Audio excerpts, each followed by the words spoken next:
Jura was the one who came up with the concept of targets in the first place. Yes, Yeah. Hidari has always known Sarada from the very beginning, but if Jura never introduced the idea of finding an instinctual target to consume to evolve, Hidari might not have ever even considered that as a possibility. So, hypothetically, that never happens. Hidari comes face to face with Sarada.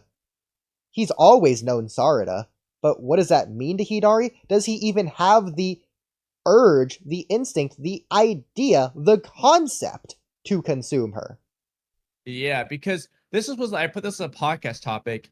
Is it really Jura's instinct to devour Naruto?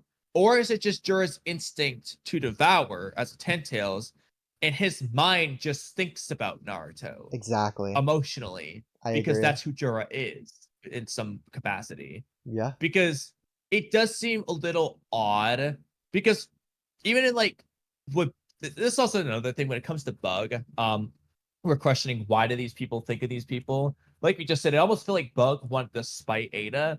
While Bug, the actual Bug, loved Ada because of the charm, he also hated her. It was very like annoyed, angry about this stupid charm that would make him do things that he didn't like. He called her a witch and shit. So it's like it's also possible that's also underlying with Bug's target here. I definitely think it is because of the Tintails. Obviously, they are the Tintails, literally. But it's weird because they need to devour the Otsutsuki to evolve. But is it because of the Otsutsuki's body or because of the Otsutsuki's chakra? It should be because of the body, but I feel like if you just fed a chakraless Otsutsuki body to the Tintails, it wouldn't do anything. I feel like it has to be because of the chakra. But if That's that's where it's weird because Boruto says they eat chakra and it kind of makes it seem like it's all about the chakra. But for what I have witnessed, it feels like eating the body has a little bit of a different effect than absorbing the chakra. Because this is part of my theory as far as the Ten Tail shit, but like what we see with Kaguya's resurrection is by absorbing chakra into Madara, who had the Ten Tails, Kaguya came out. It's almost like it restored. Okay, yeah, so it does seem like there is a difference between eating the chakra and absorbing it. Because if you look at like this is kind of where I get my theory on like the whole why that Shinjuu awakened the way they did things. So in the war, Madara has the Ten Tails slash Divine Tree inside himself. What does Zetsu do? He absorbs the because according to Zetsu, this was the necessary. That the purpose of the Infinite Tsukuyomi, at least for this plan, is to amass chakra, and he absorbs it into Madara, and Kaguya just comes out. I mean, no, Kaguya turned into the Ten Tails. What happens here? Code essentially gave his chakra via the claw marks to the Ten Tails. What happens? They kind of became these like not quite Atsuki, but like humanoid like things. When Obito is taken over by the Ten Tails, it was kind of like that Rinnegan Claw Grime, where it was not quite fully like an aware human, but like it's like Obito versus Otsutsuki. It's like it's not fully aware, but it's on the path there.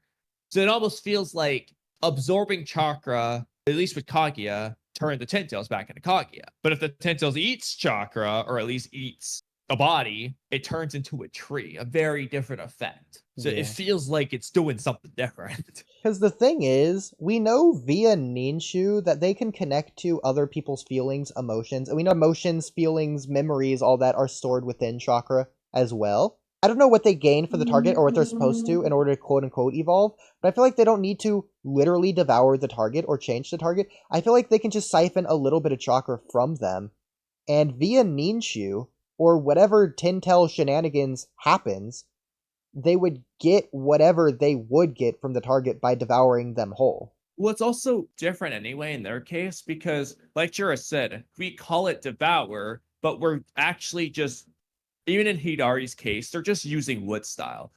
This is where you get to the whole they're more like divine trees aspect to where they're just doing a divine tree style. They're not eating, they're just sucking up their chakra. So Yeah. they're not even eating anyway.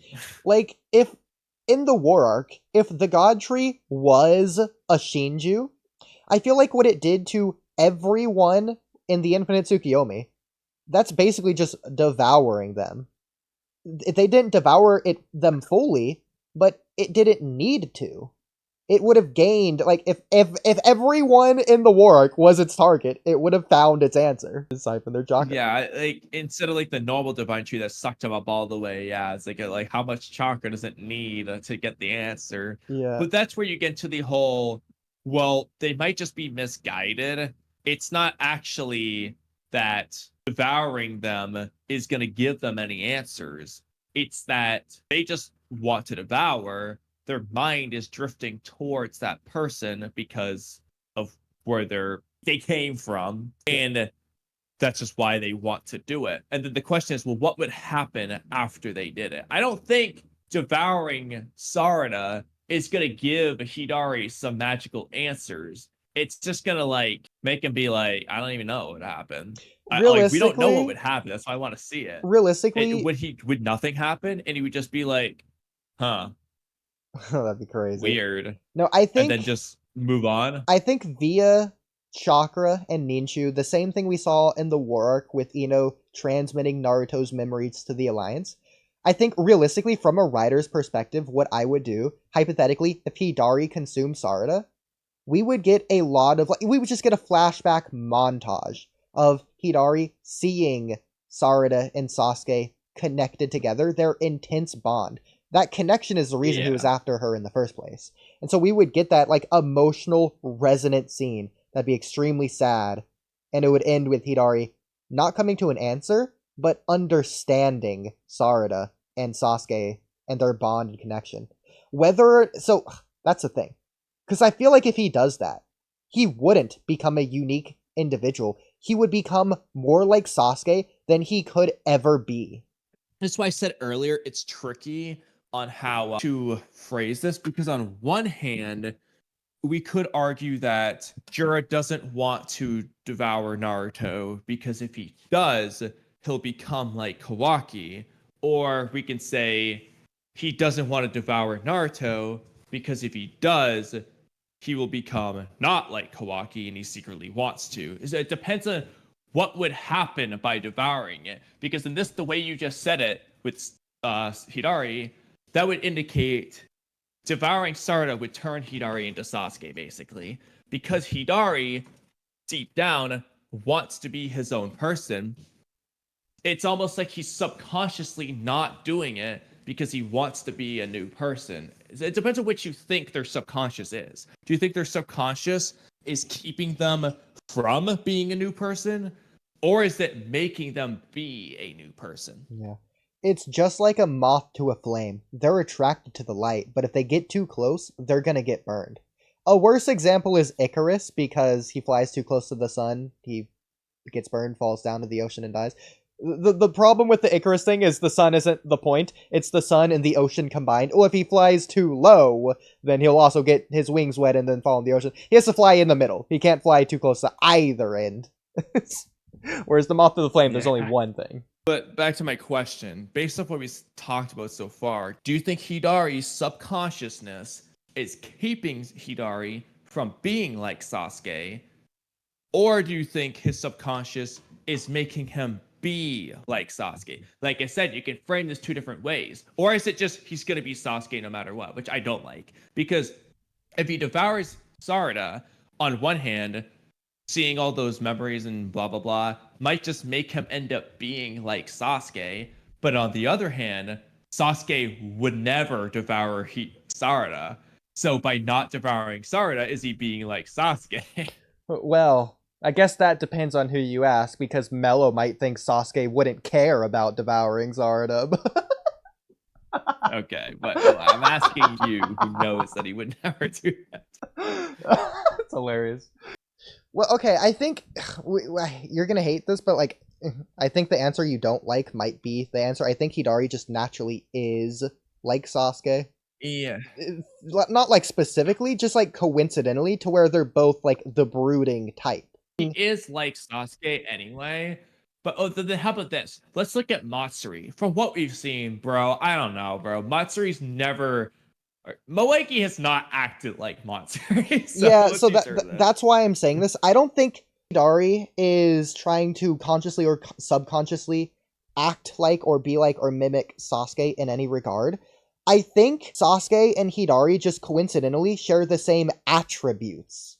So Sasuke and Hidari are both like a broody type of person. So, but again, then let's look at Matsuri then, because Matsuri, as we've discussed, is also seemingly just not doing the target thing. Oh shit, dude, this fucking pesto is like.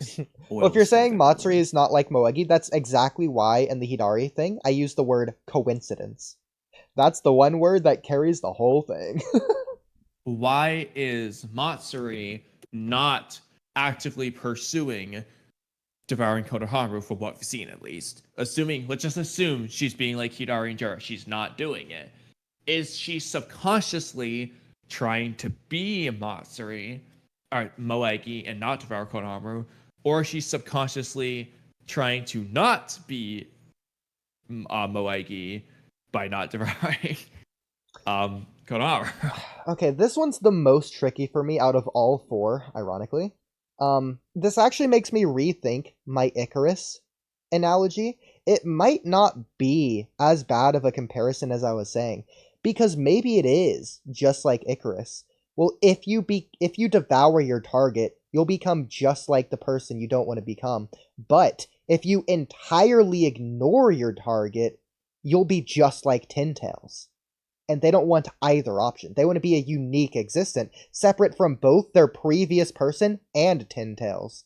So they have to somehow find a middle ground, which Hidari and Jura right now seemingly are. So actually, that could be interesting. That's both extremes in this case. Matsuri never goes after Konohamaru. She becomes just like Tin Tails. Bug, and specifically, it goes directly after Ada. And he's... Or vice versa, could just like work. But yeah, I like this because, like we already said earlier, I think Hidari should eventually find the most right answer, Jura the second most right answer, and then Bug and Matsuri would have like the worst answers. Yeah.